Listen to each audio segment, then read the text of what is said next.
الحمد لله وكفى وسلام على عباده الذين اصطفى أما بعد أعوذ بالله من الشيطان الرجيم بسم الله الرحمن الرحيم قال الله تبارك وتعالى في القرآن قل إن كنتم تحبون الله فاتبعوني يحببكم الله ويغفر لكم ذنوبكم والله غفور رحيم صدق اللہ العظیم۔ اللہ رب العزت نے قرآن حکیم میں ارشاد فرمایا قل ان کنتم تحبون اللہ، کہہ دیجئے اگر تم اللہ سے محبت کرنا چاہتے ہو، فاتبعونی تو مجھ محمد صلی اللہ علیہ وسلم کی پیروی کرو، یحببکم اللہ، اللہ تم سے محبت کرے گا، وَيَغْفِرْ لَكُمْ ذُنُوبَكُمْ اور تمہارے گناہوں کو معاف کرے گا، وَاللَّهُ غَفُورٌ رَحِيمٌ اور اللہ بخشنے والا مہربان ہے۔ اللہم صلی علی سیدنا و مولانا محمد وبارک وسلم۔ اللہ پاک عزت اور جلال والے رب تمام تر تعریفوں اور حمد و ثنا کے لائق اور مستحق ہیں، اپنی ذات و صفات میں وحدہ لا شریک اور تنہا ہے۔ اللہ کے سوا کسی کی عبادت نہیں، کسی کی بندگی نہیں۔ کروڑہ درود و سلام حضور امام الانبیاء خاتم الانبیاء صلی اللہ علیہ وسلم کی ذات مبارکہ پر کہ جنہوں نے نہ صرف دین ہم تک پہنچایا ہے بلکہ پہنچانے کا حق ادا فرما دیا ہے۔ اللہ رب العزت نے ہمیں جو دین عطا کیا ہے اس دین کو دین اسلام کہتے ہیں، اور یہ وہ دین ہے جس کو اللہ رب العزت نے ہمارے لیے، ساری انسانیت کے لیے پسند فرمایا ہے اور چنا ہے۔ نبی پاک صلی اللہ علیہ وسلم کی ذات مبارکہ ہمارے ایمان کا محور اور مرکز ہے، اور آپ صلی اللہ علیہ وسلم سے محبت ہمارا جزو ایمان ہے۔ یعنی مطلب یہ ہوا کہ ہم ایمان کے کامل درجے تک نہیں پہنچ سکتے جب تک اللہ کے رسول صلی اللہ علیہ وسلم سے اپنی جان، مال، اولاد اور دنیا کی ہر چیز سے بڑھ کر محبت کرنے والے نہ بن جائیں۔ ربیع الاول کے مہینے کی آمد ہے، اور یہ وہ مبارک اور بابرکت مہینہ ہے جس کے اندر نبی الانبیاء خاتم الانبیاء محبوب رب العالمین حضور خاتم النبیین صلی اللہ علیہ وسلم کی ولادت باسعادت ہوئی ہے۔ اس ماہ مبارک کے متعلق عوام کے اندر، خواص کے اندر بہت سی غلط فہمیاں مسلم امہ کے اندر پائی جاتی ہیں، جن میں سب سے پہلی غلط فہمی جو کہ لا علمی اور دینی تعلیمات سے دوری کی وجہ سے لوگوں کے اندر پائی جاتی ہے، وہ یہ ہے کہ ربیع الاول کے مہینے کی مبارکباد دینے پر جنت کی بشارت۔ سوشل میڈیا پر، موبائلز پر ایک میسج ان دنوں گردش کرتا رہتا ہے جس کے اندر نبی پاک صلی اللہ علیہ وسلم کی طرف نسبت کر کے ایک حدیث بیان کی جاتی ہے کہ آپ صلی اللہ علیہ وسلم نے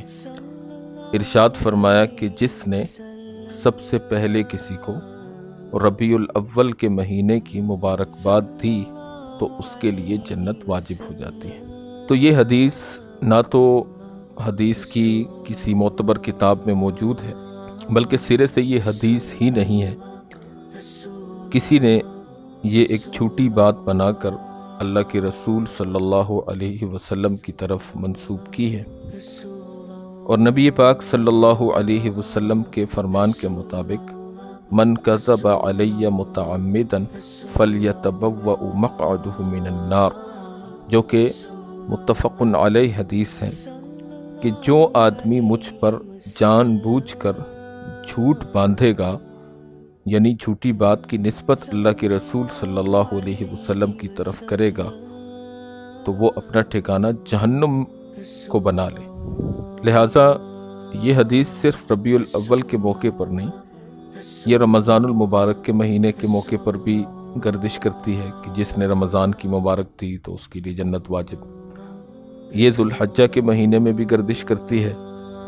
کہ جس نے ذوالحجہ کی سب سے پہلے مبارک دی تو اس کے لیے جنت واجب۔ تو سب سے پہلے یہ بات جان لینی چاہیے کہ کسی مہینے کی محض مبارکباد دینے سے جنت کا واجب ہو جانا، اس کا اسلام سے، اسلامی تعلیمات سے، نبی پاک صلی اللہ علیہ وسلم کی تعلیمات سے کوئی بھی تعلق نہیں ہے۔ دوسرا پہلو جو ربیع الاول کے مہینے کا ہے، جیسا کہ میں نے شروع میں عرض کیا کہ آپ صلی اللہ علیہ وسلم کی ولادت باسعادت اسی مہینے کے اندر ہوئی ہے۔ وہیں پر دوسری چیز،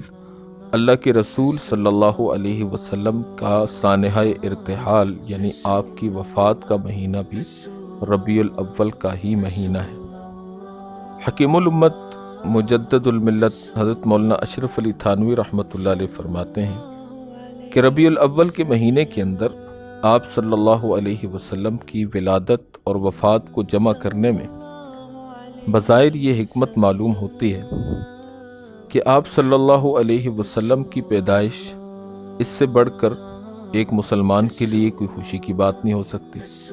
اور آپ صلی اللہ علیہ وسلم کے سانحہ ارتحال سے بڑھ کر ایک مسلمان کے لیے کوئی غم اور صدمے کی بات نہیں ہو سکتی۔ اب ممکن تھا کہ نبی پاک صلی اللہ علیہ وسلم کی ولادت کی خوشی میں مسلمان حد سے بڑھ جائیں، تو اس مہینے کے اندر جب وفات بھی ہے تو خوشی جو ہے وہ زیادہ بڑھ نہیں سکتی کہ انسان شرعی حدود سے ہی باہر نکل جائے۔ اور دوسری طرف آپ صلی اللہ علیہ وسلم کی وفات کا صدمہ اور آپ کا غم اس قدر بڑا ہے کہ اس سے بڑا کوئی غم اس پوری کائنات میں کسی مسلمان کو ہو نہیں سکتا۔ تو غم میں شرعی حدود پامال ہو جائیں تو دوسری طرف آپ صلی اللہ علیہ وسلم کی پیدائش کی خوشی موجود ہے۔ تو گویا کہ اللہ رب العزت نے پیدائش اور وفات کو ایک مہینے میں جمع فرما کر اس طرف گویا کہ ایک اشارہ کر دیا کہ آپ صلی اللہ علیہ وسلم کی وفات کی غمی اور اس صدمے کو اس قدر نہیں مسلط کرنا کہ ہم شرعی حدود سے ہی باہر نکل جائیں، اور آپ صلی اللہ علیہ وسلم کی ولادت کی خوشی میں ہم نے اتنا بے قابو نہیں ہونا کہ ہم شرعی حدود کو ہی پامال کر بیٹھے۔ باقی آپ صلی اللہ علیہ وسلم کی اس مہینے کے اندر پیدائش کی تاریخ اور دن،